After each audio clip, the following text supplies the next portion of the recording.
We haven't been able to solve this drinking issue for 5,000 years. Wine, Sekr and Hamr are different concepts.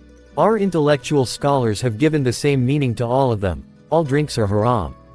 However, wine, anything that is drunk, liquor. Sekr, anything that causes intoxication. Hamr means anything that covers the mind. There are verses that definitely state that wine, alcohol is haram, forbidden, but they are not in the Quran, but in the Torah and the Bible. Numbers 6:3 He shall abstain from wine or any other liquor, nor shall he drink vinegar made from wine or any other liquor. Nor shall he drink grape juice. He will not eat fresh or dried grapes. Luke 22:18 I tell you, I will not drink of the fruit of the vine again until the kingdom of God comes.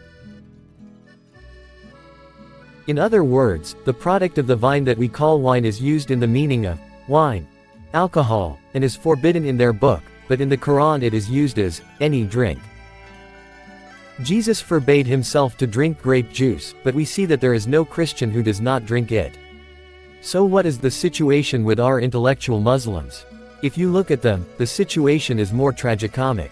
The man who drank Reiki beer instead of water for 11 months, suddenly he entered the pilgrim mode in Ramadan.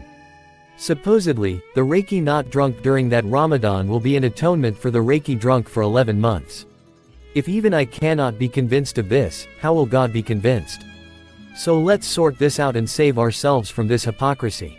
That wine that Jesus forbade himself is also mentioned in the Quran with the same name, wine, but it is not forbidden and its meaning is alcohol, beverage.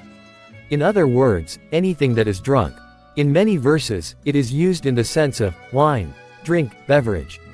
For example, Al-Faqih 68:69 What about the water you drink? Is it you who brings it down from the clouds, or are we the ones who bring it down? Mursalat 43 Eat and drink with pleasure as a reward for what you have done. Now, if you understand that wine is a general concept, meaning, any drink, anything that is drunk, then you understand that this is not what is haram. There is also another verse that states that drinking alcohol does not break the fast. If I go into detail about it now, it would take a long time to figure it out, but to summarize it briefly. Maryam 26 So eat and drink and be glad. Then if you see any mortal, say, I have vowed to fast to the most merciful, so I will not speak a word to anyone today.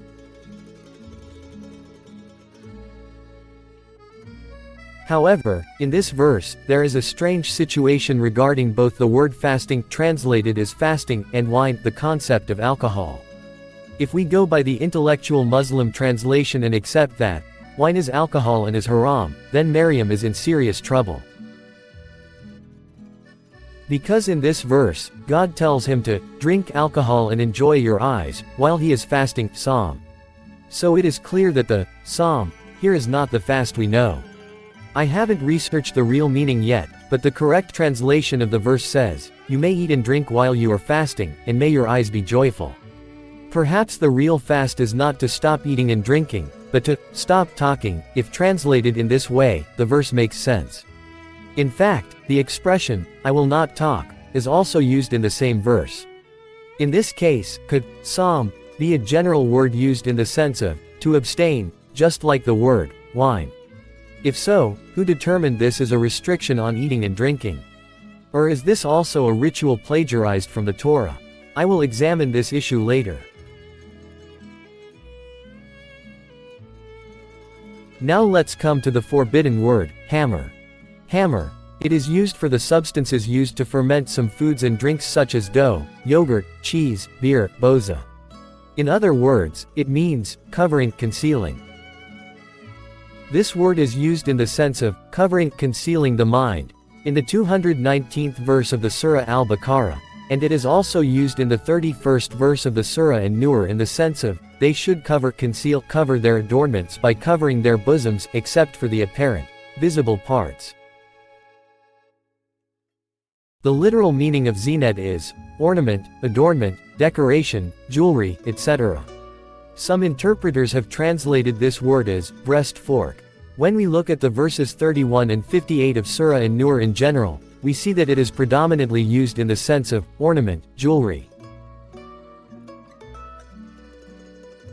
The word, headscarf, beverages, does not appear in these verses. What is meant in the verses is, hide your ornaments and jewelry somehow. And do not provoke the other party, while they are told to, lower your eyes. If we consider the Arab society of that period, the ornaments used in the verses could be metaphorical nipple prongs or necklaces, jewelry. In the societies of that period, gold was important, and sexual perversions were also popular, meaning this has nothing to do with head, hair, headscarf, turban, chair, etc. Hide your adornments, no matter how you hide them. Since the rest of the article is about body covering, let's end this covering of ornaments topic for now, but let me say this much, the covering in the verse generally means covering, concealing, hiding. In other words, the Sharia followers should not be happy for nothing. As I have stated, the real forbidden, haram things are the verses in which the word hamr is used. In other words, they are substances that cloud the mind.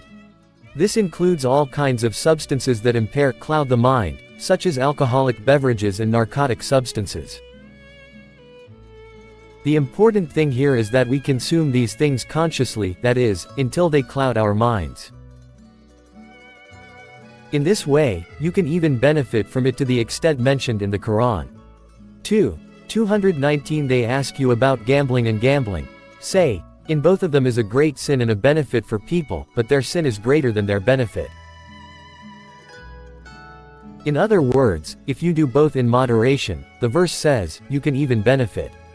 Indeed, if alcohol is consumed in small amounts, it can quickly heal internal wounds with its disinfectant effect and destroy harmful microbes and bacteria inside. I could not find any verses stating that the word Sekr, which means something that causes intoxication, is haram. 67 And from the fruits of the palm trees and the grapes you get intoxicating drinks and a good provision. And that is a sign for people who use their intellect.